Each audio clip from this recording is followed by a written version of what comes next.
Amén. El día de ahora, iglesia, nos vamos a poner en pie, vamos a buscar en el Evangelio de Lucas, Lucas capítulo 12, versículo 13, Lucas 12, 13. Vamos a leer la parábola del rico insensato.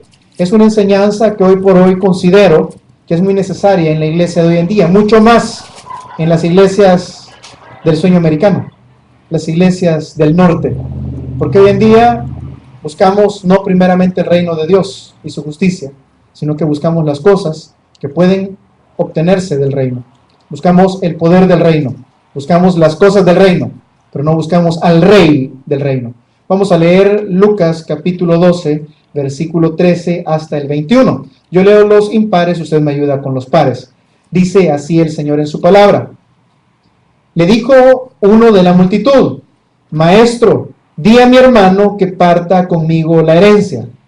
Mas él le dijo: Hombre, ¿quién me ha puesto sobre vosotros como juez o partidor? Y les dijo: Mirad y guardaos de toda avaricia, porque la vida del hombre no consiste en la abundancia de los bienes que posee. También le refirió una parábola diciendo: La heredad de un hombre rico había producido mucho. Y él pensaba dentro de sí diciendo: ¿Qué haré? Porque no tengo dónde guardar mis frutos. Y dijo: Esto haré, derribaré mis graneros y los edificaré mayores, y ahí guardaré mis frutos y mis bienes. Y diré a mi alma: Alma, muchos bienes tienes guardados para muchos años.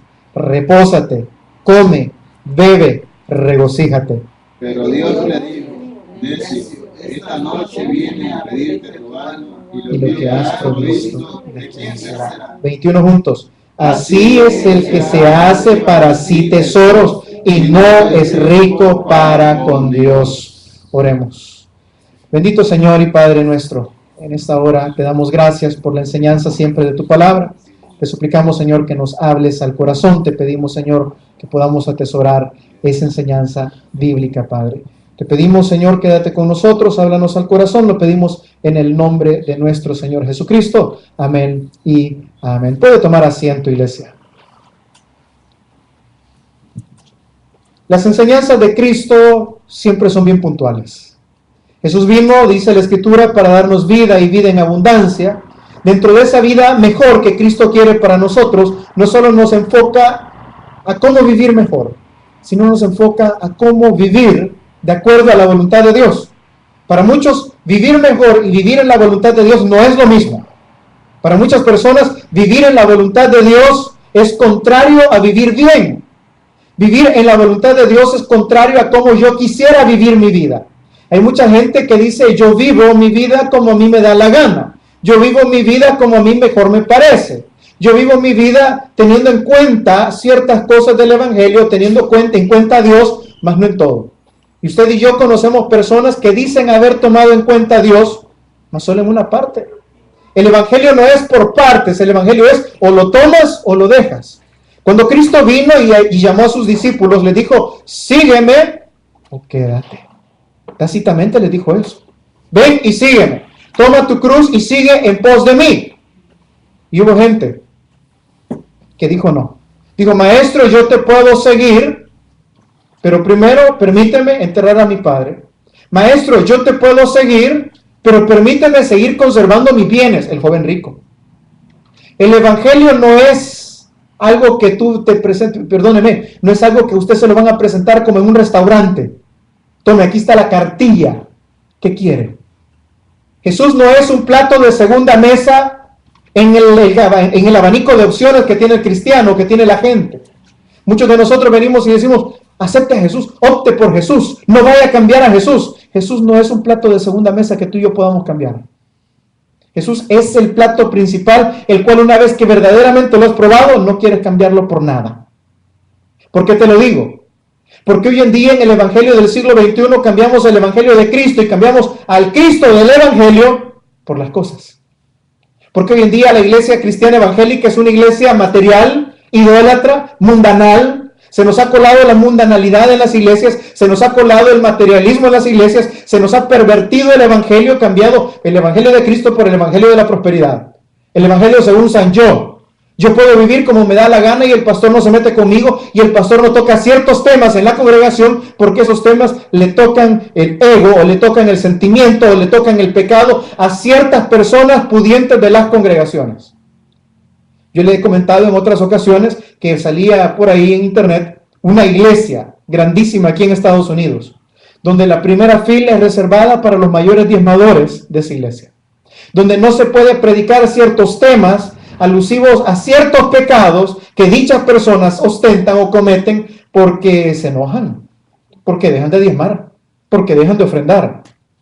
Y te digo, Cristo casi fue apedreado por decir la verdad.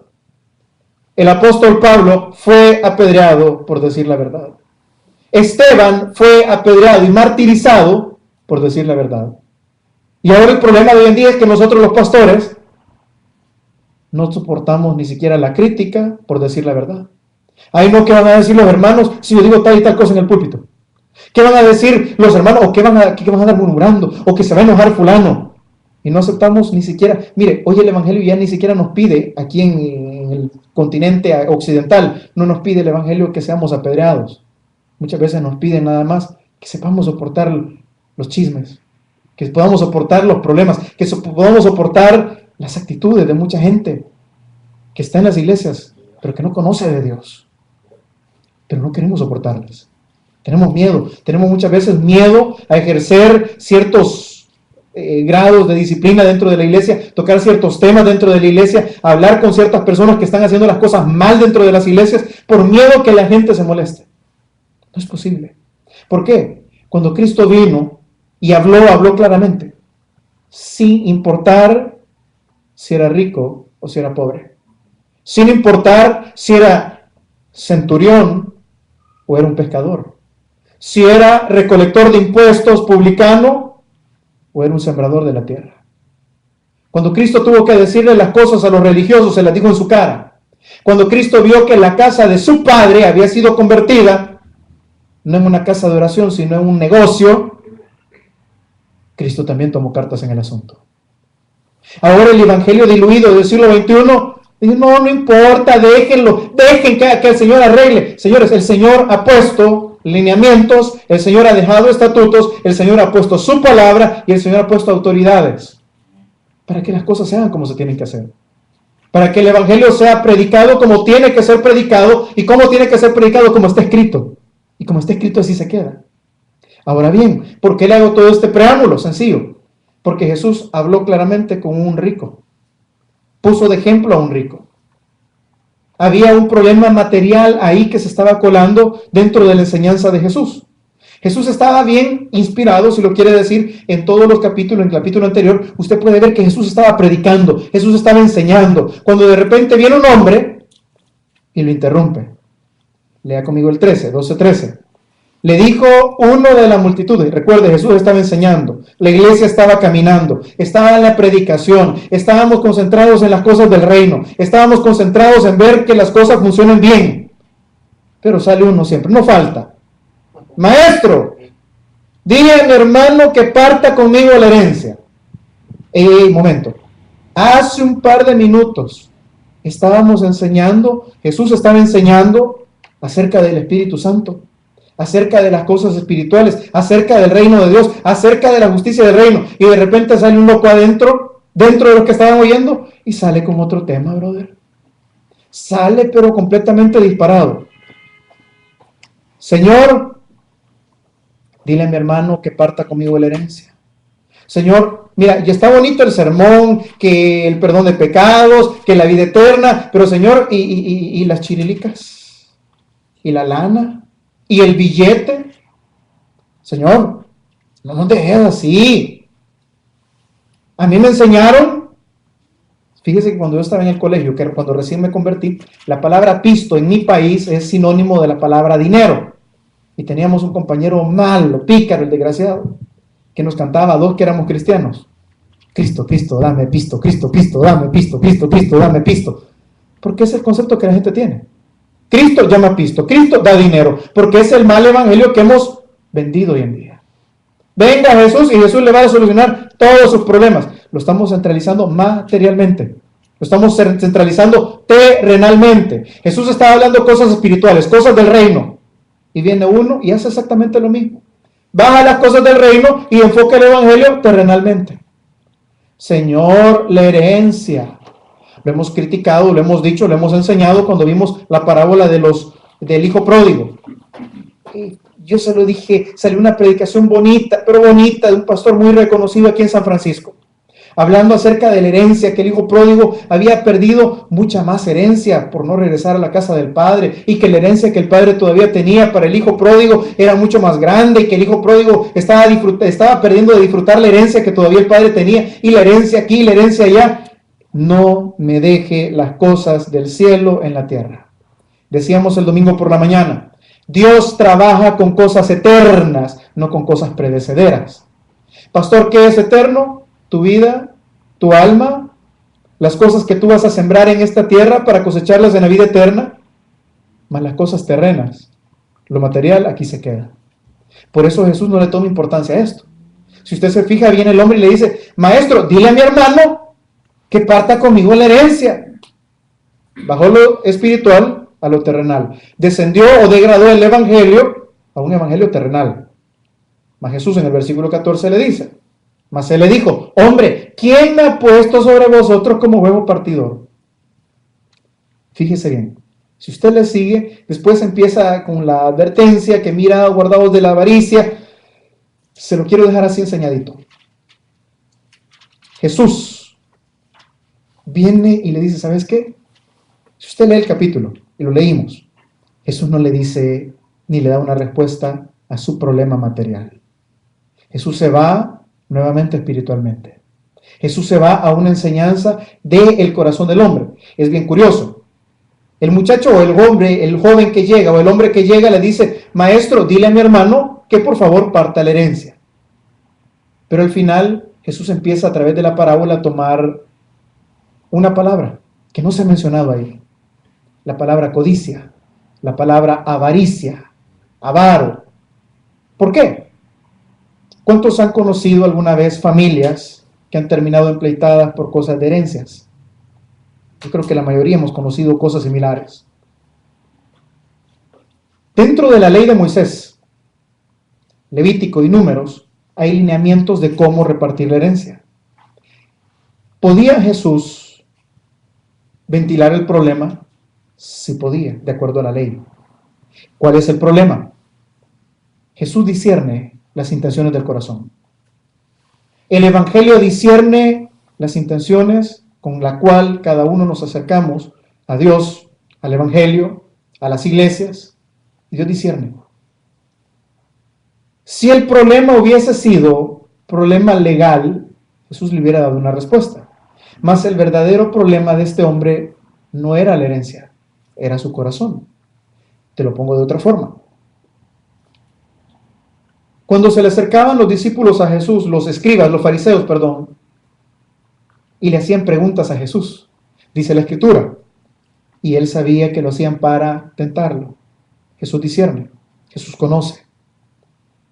Cuando se le acercó el joven rico, aquel joven que le dijo, maestro, yo todos los mandamientos los he cumplido desde mi juventud, Jesús discernió que en el corazón del muchacho no cumplía el primer mandamiento, y lo hemos enseñado, que era amarás al Señor con toda tu fuerza, con toda tu mente. Entonces, aunque él decía que había cumplido los 10 mandamientos, Jesús lo confronta con el primero de ellos. Amarás al Señor tu Dios, no tendrás dioses ajenos delante de él. El muchacho no cumplió con ese.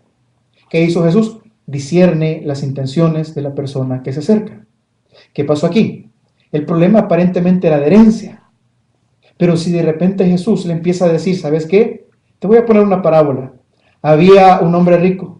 Había un hombre que esto, un hombre que lo otro, pero al final perdió su alma. ¿De qué le aprovecha? Ahora bien, ¿por quién lo estaba diciendo? ¿De dónde venía la pregunta? ¿De dónde vino la parábola? De una persona que se acercó. Jesús no estaba evadiendo la pregunta. Jesús estaba llegando al corazón del problema. Jesús discierne que esa persona que se acercó quería la herencia, pero mire, brother, quizás quería más de lo que le correspondía. Quizás quería que Jesús inclinara la balanza a favor de él. Jesús no es que va de la pregunta, porque muchos preguntan, mire, y pastor, ¿y por qué el muchacho le llegó con problemas a Jesús y Jesús le sale con un cuento? No le sale con un cuento. Jesús discierne las intenciones y te va a decir, no lo que tú quieres oír, te va a decir lo que necesitas oír. Ok. Dicho esto y en el contexto, vámonos y dice, versículo 14. Mas Jesús le dijo, hombre, ¿quién me ha puesto sobre vosotros como juez o partidor? Mira, ¿sabes qué? Vámonos a la raíz, vámonos al problema. Yo le quiero a usted dejar algo, solo como, si usted lo quiere tomar, tómelo, si no, no. El problema aquí era de una heredad. Antiguo Testamento. El hijo mayor recibía una doble porción de herencia del padre. Dice, maestro, dile a mi hermano que parta conmigo la herencia. Ciertos comentaristas creen que este hombre quizás era el menor. Y le estaba diciendo a Jesús, Señor, esa ley es injusta. Porque a él le van a dar el doble y me van a dar menos. O otros piensan que el hermano mayor no le quería dar su herencia al otro. Y el otro dice, estar molestando, Señor, decirle que me la dé. Dámela. Ok. ¿Por qué se acercó este muchacho para estar dentro de la multitud que escuchaba a Jesús? ¿Para escuchar la palabra que Jesús estaba dando o para que Jesús le resolviera su problema? Disciérnalo. Le dijo uno de la multitud, di a mi hermano que parta la herencia conmigo. ¿Por qué se acercó? ¿Para que Jesús me resuelva el problema o para escuchar de Jesús? Para escuchar su enseñanza.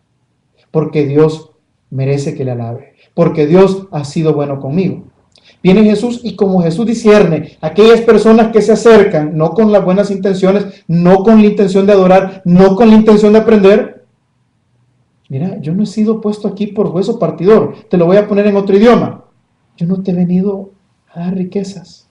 Yo no he venido a inclinarte la balanza para que tú te llenes de cosas materiales aquí. ¿Por qué? Porque Jesús trabaja con cosas eternas, no con cosas materiales, no con cosas predecederas. Y todo lo que está en este mundo se queda. Y es predecedero. Aquí queda. ¿Qué hace Jesús? Quiere trabajar en el corazón, que es lo eterno de este hombre. Mira, a mí no me importa tu herencia. A mí no me importa tu cáncer. A mí no me importa que ahorita no tengas trabajo. A mí me importa por qué te has acercado. Estabas en medio de toda la multitud. Toda la multitud estaba escuchando. Toda la multitud estaba atenta. Pero tu corazón estaba puesto en las cosas materiales. Ahora por eso Jesús, eso es lo que ataca. Lo que había en el corazón. Y vamos al 15. Y le dijo, mirad, guardaos de toda avaricia. Las versiones más antiguas utilizan la palabra codicia. La codicia es el deseo de tener más de lo que tengo sin que tenga necesidad. Codicia, querer tener más de lo que tengo aunque no tenga necesidad. Es diferente a la envidia. La envidia es, yo quiero lo que aquel tiene, porque aquel lo tiene y yo lo merezco también. No, codicia es, a mí no me importa que nadie lo tenga, yo lo quiero. Y cuando lo quiero, voy a querer más. Y cuando tenga mi carro del año, el otro año voy a querer del otro año, lo voy a cambiar. Y no importa qué tenga que hacer, no importa si tengo que vender droga, no importa si tengo que acostarme con alguien, no importa si tengo que hacer lo que tenga que hacer, porque yo codicio, yo tengo la codicia, yo tengo la avaricia, ese es un deseo desmedido de que yo quiero. A mí no me importa que el otro no tenga, yo quiero. La codicia es el deseo desmedido de querer tener algo, aunque no lo necesite.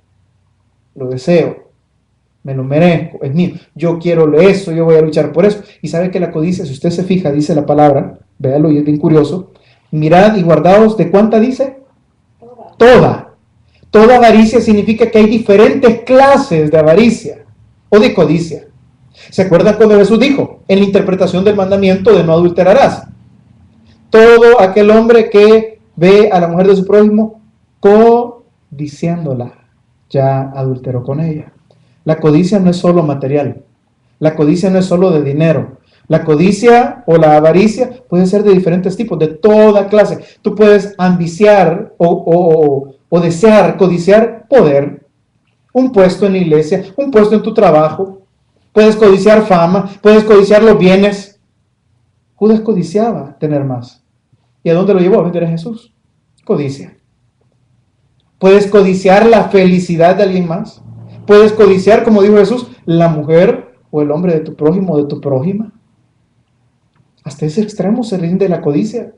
La codicia no es solo en lo material, la codicia va en diferentes áreas del creyente, diferentes áreas de la vida. Ahora bien, vámonos y dice, mirad y guardaos de toda avaricia. Cuando la palabra dice mirad, te está diciendo que vigiles. Este hombre era un hombre que estaba dentro de la multitud que escuchaba a Jesús. Este era un hombre que quizás en otras ocasiones había ido, había escuchado a Jesús, se sentaba en su iglesia, estaba calladito, pero su corazón no estaba con Jesús, estaba con las riquezas, estaba con la codicia. Ahora bien, Jesús le dice, señores, tengan cuidado, miren, guárdense de toda avaricia. Y ese es el mensaje por lo cual yo le digo, este mensaje sí debería de ser mencionado dentro de las iglesias de aquí del norte, porque muchos de nosotros, en nuestro afán desmedido de querer tener más de lo que verdaderamente necesito, como aquí se puede, lo hago. Y no importa si para eso tengo que sacrificar a mi familia, mis hijos, mi esposo, mi esposa. No importa si para eso tengo que sacrificar mis cultos, mi servicio, mi comunión con Dios. No importa si para eso tengo que sacrificar mis principios cristianos. Porque mire, pastor, yo se lo comentaba hace un año atrás. Tuvimos una consejería de una hermana que me decía, mire, pastor, yo he ido a buscar un trabajo. Y yo necesito el trabajo. Pero la persona que me entrevistó, ya para terminar la entrevista, me dijo, a ver cuando salimos a tomarnos un café. Porque aquí todas sus demás compañeras tienen que ser amigables. Y me dijo, no, pastor, así no juego yo. Codicia, ni modo. Es que así es siempre, así es el mundo. Y si no, ¿de qué voy a comer? Codicia. La codicia muchas veces lleva a que rindamos aquellas áreas de nuestra vida que nosotros decimos en las que somos fuertes. Pero aquí, como se nos presenta el Dios dinero, somos confrontados. ¿A cuál Dios verdaderamente servimos? ¿A cuál Dios verdaderamente le vamos a dar todo lo que somos y todo lo que tenemos? ¿En qué Dios vamos a confiar? Porque a mí me sorprendió, a mí me dijo, mire, yo no necesito el trabajo, pero no lo voy a hacer bajo esos términos. Pero hay gente, incluso personas que van a iglesias, que se aceptan. Pastor, hay necesidad. Si no te estás muriendo de hambre, no. Es codicia.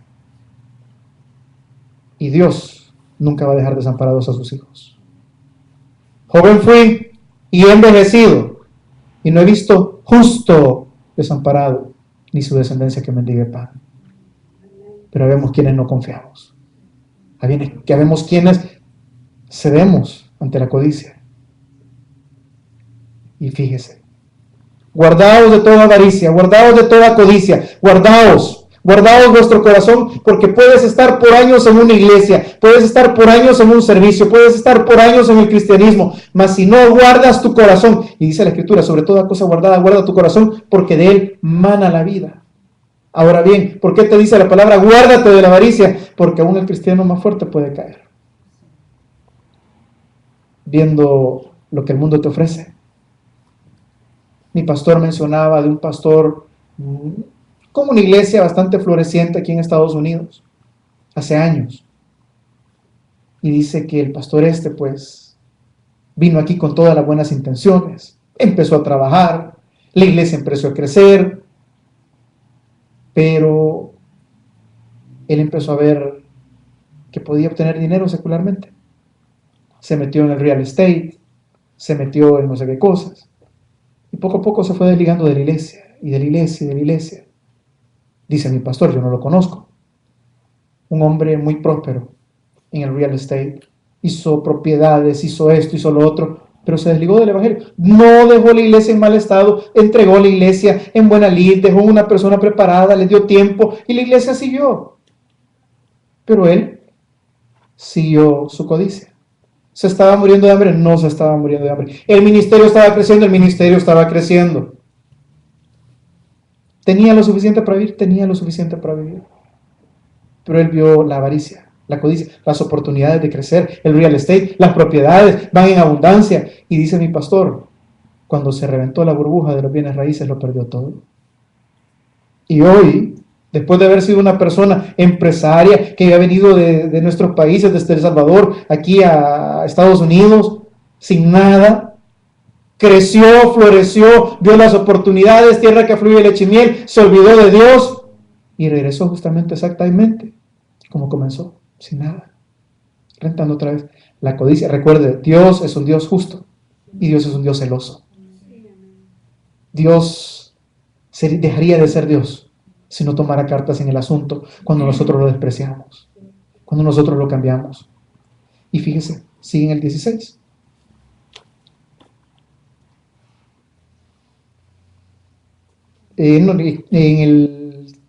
Sí, 16. Dice ahí. También le refirió una parábola diciendo: la heredad de un hombre rico había producido mucho. Si produce poco, no se ensoberbece. ¿Dónde entra la soberbia del hombre? En la abundancia. Yo se lo compruebo. ¿Cuántos de nosotros en nuestros países vivíamos apretaditos? Tal vez no muriéndonos de hambre, pero vivíamos limitaditos, vivíamos apretaditos, vivíamos con ciertas necesidades y buscábamos ese Dios con todo anhelo, con todo el corazón. Íbamos de corazón, nos quebrantábamos y venimos a esa tierra que fluye leche y miel, a esa tierra donde podemos expandernos, donde podemos crecer, donde podemos tener, y se nos va olvidando. ¿Por qué? ¿Por qué el evangelio es tan fructífero en nuestros países? Porque hay necesidad, brother. Porque ahí la gente necesita y en la necesidad la gente busca. En la abundancia la gente se olvida. Por eso cuando como iglesia, como pueblo de Dios, como hijo de Dios, estés pasando por necesidad, tienes que entender algo. Dios no te vino a ser pobre, no. Digo que a los pobres siempre los tendremos, sí, pero siempre te va a tener con tus cositas necesarias. Pero cuando pases necesidades extremas, siendo hijo de Dios, de algo te olvidaste. Saca la agenda, revisa la Biblia. ¿Hace cuánto tiempo le dimos la espalda a Dios? ¿Hace qué cosas empezamos a cambiar? Y Dios simplemente, por medio de la necesidad, nos está llamando de vuelta. Porque en la necesidad, los que son hijos regresan. Porque en la necesidad el hombre busca a Dios. Porque en la abundancia nos separamos. Entonces, ¿qué hace Dios? Nos quita la abundancia que algunas veces tuvimos. ¿Para qué? Para tenernos cerca. En el libro de Oseas, el profeta, Dios le dice al profeta: cásate con una mujer adúltera. Y la mujer se va detrás de aquellos que le ofrecieron mejores cosas. Se va detrás de aquellos que le ofrecieron púrpura, riquezas, una mejor vida. Pero al final, la mujer regresó con su marido y dijo, como alegoría: así es el pueblo de Israel. Te lo pongo en día, así es la iglesia de hoy en día. Que tenemos un Dios que nos cuida, que nos ama, que nos viste, que nos guarda, que tal vez no nos da la salud que necesitamos, pero te da la fuerza que necesitas. Porque te voy a decir, muy saludable puedes estar, pero puede que no tengas ninguna fuerza. Hay gente que usted quizás la conoce, que le dice: yo he ido al médico y no me detectan nada, pero yo siento todo. Y hay gente que a usted le pueden detectar todo y usted no siente nada. Es que Dios es fiel. Y Él no te va a dar muchas veces lo que tú pides, te va a dar lo que tú necesitas. Entonces, pastor, no busques las riquezas primeramente. Porque en la abundancia hay un ganchito que Satanás lo utiliza para jalarnos. Aún a los mejores cristianos, aún a los pastores. Te lo digo, ¿cuántos pastores comenzaron bien sus ministerios? Pero excelente, bonitos, iglesias prósperas, iglesias bendecidas, Dios les respaldaba, pero cuando vieron la abundancia, cuando vieron un montón de ceros en las cuentas, cuando vieron el montón de dinero, cuando vieron la oportunidad, por eso dice: mira, de guardaos de toda avaricia. Por eso Pablo dice: el que piensa estar firme, mire que no caiga, examínese cada uno a sí mismo. ¿Por qué? Porque el dinero, porque el materialismo, en especial en este país, es una tentación terrible, brother. Y es sutil. Porque se te va a meter, tenés que comer tenés que trabajar, sé que todo es así en este país, pero se te va a meter sutil y te va a ir robando la paz y te va a ir robando la comunión, y después vas a decir voy a hacer un par de horas extra, y después vas a decir no me ajusta, ahora voy a conseguir otro trabajo. ¿Y qué va a ir haciendo? Cortando, ¿qué? Primeramente a Dios. No hablemos de tu asistencia, hablemos de tu Biblia. Ay no, pastor, yo no leo la Biblia, viera qué cansado llego, los ojos los llevo rojos, pastor, no aguanto. Ay no, pastor, yo de rodillas, no, si todo el día paso parado, caminando de un lado para otro, como que soy trompo. Ay no, pastor, no. Yo ahí acostadita en la cama y que Dios me perdone. Y vamos cortando sutilmente. Vamos, y quiero que busquemos un texto por ahí. Busque conmigo Proverbios 23:4. Proverbios 23:4. No me pierda la parábola que vamos a regresar. Proverbios 23:4. No te afanes por hacerte rico. Sé prudente y desiste. Has de poner tus ojos en las riquezas, siendo ningunas, porque serán alas como las águilas y volarán al cielo. No, hermano. Nosotros conocimos a una hermana ahí en El Salvador. Mucho dinero, brother. Dueña de propiedades, tiendas, mercancía. Muy buena benefactora de la iglesia a la que nosotros íbamos. Buenísima. Gran corazón. Pero, dentro de su corazón, yo no soy quien para juzgar. Como dijo Jesús, a mí nadie me ha puesto por juez.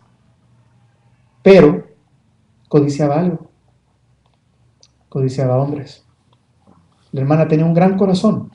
La hermana tenía una gran dadivosidad, pero había algo en su ser, había quizás soledad, no sé, pero ella muy noviera, muy amiga.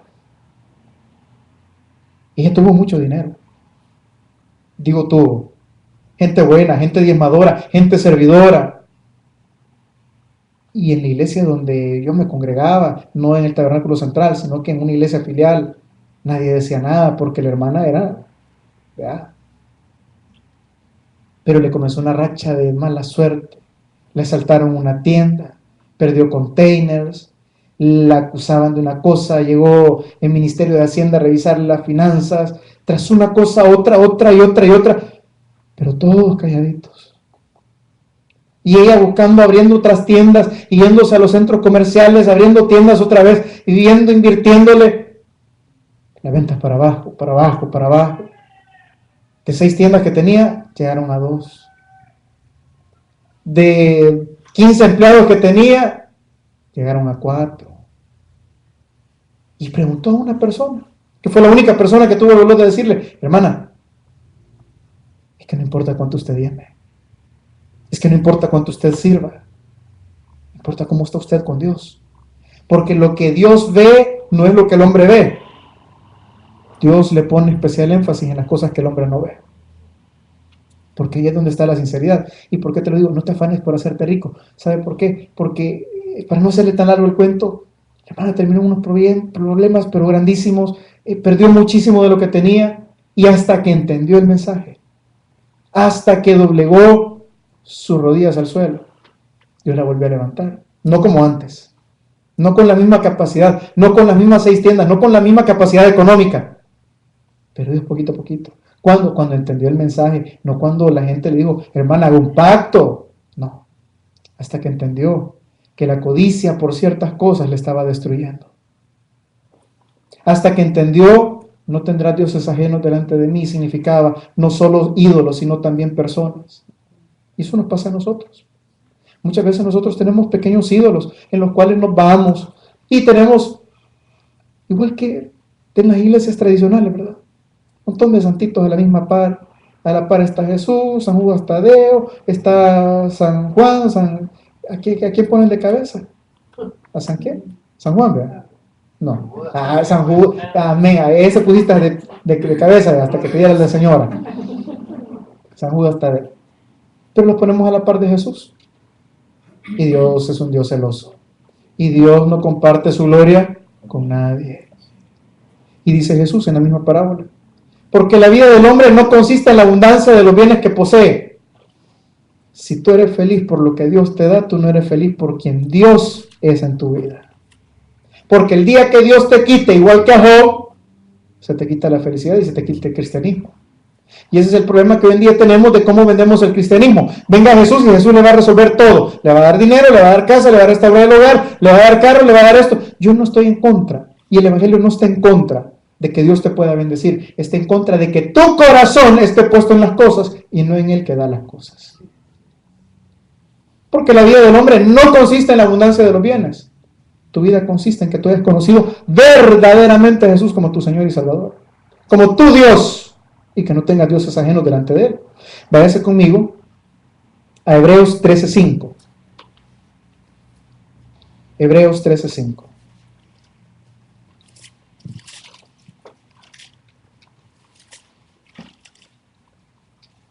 Sean vuestras costumbres sin avaricia, contentos con lo que tenéis ahora, porque Él dijo: no te desampararé ni te dejaré. A muchos nos han vendido un evangelio: usted no se conforme con lo que tiene ahorita. Usted tiene que ser mucho mejor, tiene que tener el carro del año, y tiene que tener las mejores cosas, y tiene que tener esto, y tiene que tener lo otro. Enséñales este versículo. Sean vuestras costumbres sin avaricia. ¿Qué significa? ¿Cuántos tienen la costumbre de levantarse temprano para ir a trabajar? Amén. Sea tu costumbre de ir a trabajar sin avaricia. ¿Qué es eso? Si Él te mantiene con el pan necesario. Trabajamos para vivir, no vivimos para trabajar. Sean vuestras costumbres sin avaricia. Lo que estés haciendo lo vas a hacer sin avaricia. ¿Por qué? Porque si lo haces con avaricia nunca vas a tener suficiente. Y el Señor te dice aquí mismo: conténtate con lo que tienes ahora. No andes codiciando. Yo no le digo que no sueñe. Sueñe. Pero Él es soberano. A unos Dios les pidió su hijo, como a Isaac se fue pedido por Dios a Abraham. A otros Dios les dio un hijo, como aquella mujer viuda, aquella mujer que no tenía hijos, de Eliseo. Entonces Dios trabaja en los dos sentidos. Dios, así como te puede dar, te puede pedir, y no dinero. Así como Dios puede quererte, que prosperes, que tu negocio, que tu trabajo, que seas bendecido, también Dios puede en algún momento pedirte y quitarte lo que tú más quieras. Puede quitarte tu trabajo, puede quitarte tu salud. ¿Por qué? Porque Él es soberano. ¿Y qué te va a decir cuando tengas necesidad? Conténtate con lo que tienes ahorita. Pastor, yo no me contento. Pastor, yo estoy enojado como Dios me ha tratado. Tú no has conocido al Dios de la Biblia. Tú no has puesto tu amor y tu confianza en el Dios soberano de la Biblia. Tú has puesto tu confianza y tus ojos en el Dios que han predicado un montón de pastores, que es tipo la lámpara de Aladino, que tú le das 3 horaditas, vienes 3 veces al culto, sale Jesús y te dice: cada que quieres, mi amo. No es así. Tu costumbre tiene que ser sin avaricia, lo que hagas tiene que ser sin avaricia, y tienes que estar contento con lo que tienes ahora. Eso no le gusta a muchos mensajeros de la prosperidad. Usted no se conforme, porque el Señor sabe de las cosas que tú tienes necesidad. Jesús no vino a hacernos ricos a todos. Jesús vino a salvarnos a todos, que es diferente. Y su trato con la gente es distinta. A unos, Él los quiere poner en eminencia. A otros no. ¿Fue salvo el mendigo del rico y Lázaro? ¿Sí o no?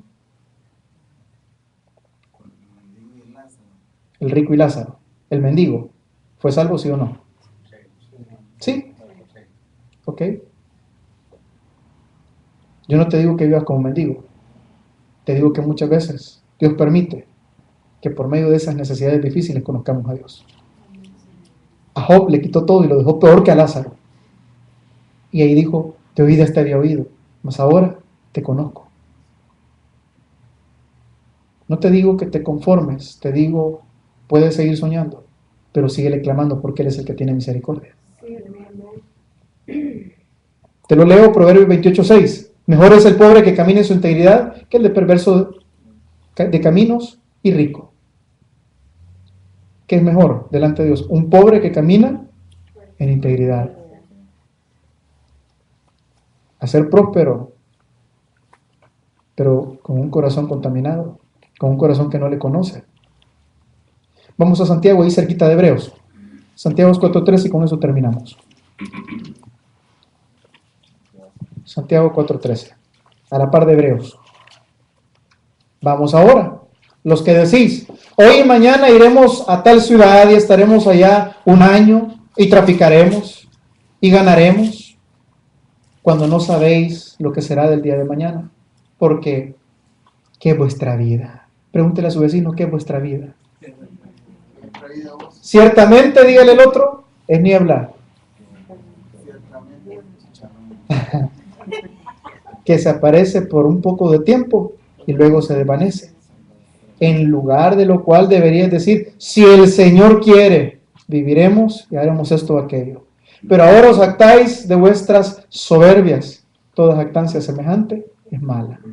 ¿Cuál es el problema? El problema no es la riqueza. El problema es el amor a las riquezas. El problema es lo que genera las riquezas en nosotros. ¿Y qué genera? Soberbia. ¿Qué genera? Jactancia. ¿Qué genera? Ya no decimos primero Dios. Esa costumbre muy bonita que tienen muchos países. Si Dios permite. Si Dios nos presta vida. No, dijo, vamos a hacer esto, vamos a hacer lo otro. Y Dios. Y ese mismo caso. Y si volvemos al texto original. Lucas 12. Cerramos aquí. También le refirió la parábola, la heredad de un hombre rico había producido mucho. Ya vimos que en el momento de la abundancia el hombre se pierde, aún el buen cristiano. Y él pensaba dentro de sí diciendo, ¿qué haré? Fíjese qué pregunta. ¿Qué haré porque no tengo dónde guardar mis frutos? Uno se queja porque no tiene. Y se queja porque ¿y ahora qué voy a hacer con tanto que tengo? ¿En qué lo voy a gastar? Y dijo, esto haré. Derribaré mis graneros, los edificaré mayores y guardaré todos mis frutos y mis bienes. Si se fija todo dice mío, mío, mío. ¿Qué produce? Soberbia. ¿Cuál fue el pecado de Nabucodonosor, rey de Babilonia? Cuando se paró delante de su imperio y dijo, y no es esta la gran Babilonia que yo he creado. Y antes que terminara de salir la palabra de su boca, Dios lo humilló. Y diré a mi alma, alma, muchos bienes tienes guardados para muchos años. Repósate, come, bebe, regocíjate. ¿Dónde aparece Dios en toda esa parte? En ningún lado. ¿Sabe dónde entra? En el 20. Cuando el hombre resueltamente, de su corazón dice, ya no necesito de Dios. Ya tengo, ya soy, ya hice, ya estoy hecho. Ahí entra Dios. ¿Y qué le dice Dios al hombre? Necio. Si quieres una traducción más salvadoreña de necio es dundo, tonto, necio. Amén. Hoy vienen a pedirte tu alma. ¿Y lo que has provisto? ¿De quién será? Por eso te digo, Jesús no trabaja con cosas terrenales. Jesús trabaja con cosas eternas. Estaba confrontando a este hombre con la codicia, con la avaricia de su corazón. Porque las mismas riquezas, y lo había dicho Jesús antes, cuán difícil es que un rico, que una persona que haya puesto su confianza en las riquezas. Jesús dijo, señores, no se puede servir a dos señores. No se puede servir a Dios y a las riquezas. El principio de todos los males es el amor desmedido a las riquezas. Es cierto lo que dicen los predicadores de la prosperidad. Hay muchísimos versículos que hablan del dinero, sí, pero hablan del cuidado que tiene que tener el cristiano con el dinero. Que no se te suba, que no te enorgullezca, que no te separe. ¿Por qué? Porque aquella persona que piensa que su vida está resuelta porque tiene cosas materiales, delante de Dios es desnudo, desprovisto y es necio. ¿Por qué? El día de mañana vienen a pedir tu alma. Lo que hiciste aquí queda. No sabes para quién, nadie sabe para quién trabaja. Lo que sí dijo el Señor, no os hagáis tesoros en esta tierra, donde el ladrón roba, donde la polía rompe, donde el orín corrompe, a sus tesoros en los cielos. Señores, donde está tu tesoro, ahí va a estar tu corazón. Amén. Amén. Oremos. Bendito Señor y Padre nuestro, te damos gracias, Padre, porque tu palabra es para siempre, porque siempre, Señor, estás instruyendo a tu iglesia, a tu pueblo, para que, Señor, podamos ser edificados en tu palabra, sabiendo, Señor, que tú trabajas con cosas eternas, y lo eterno, Señor, no es el dinero. Lo eterno, Señor, es lo que hacemos nosotros en esta tierra. En esta hora, Señor,